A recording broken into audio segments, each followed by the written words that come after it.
व्यासाय विष्णु रूपाय जहाँ को कहा जाए व्यासाय विष्णु रूपाय व्यास रूपाय विष्णुवी नमो वै ब्रह्म विधई वासिष्ठाय नमो नमः। अरे जिते भगवान व्यास बासी होती विष्णुंकर स्वरूप बोली कह जाए।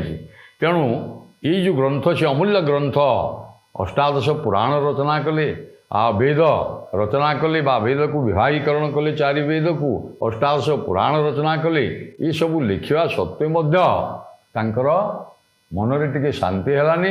तेणु श्रीमद् भागवत ग्रंथ रचना महाभारत ग्रंथ भी रचना कले अथच तांक मनरे कौन से शांति न आसबारू नारदंकर परामर्श रे सी किभली ए श्रीमद् भागवत कथा बा कृष्ण कथा भक्ति रसाश्रित भागवत कथा गोपी भक्ति रसाश्रित एवं गोपी भक्तिर श्रेष्ठत्व प्रतिपादन करुवा भागवत श्रीमद् भागवत ग्रंथ को से रचना करते।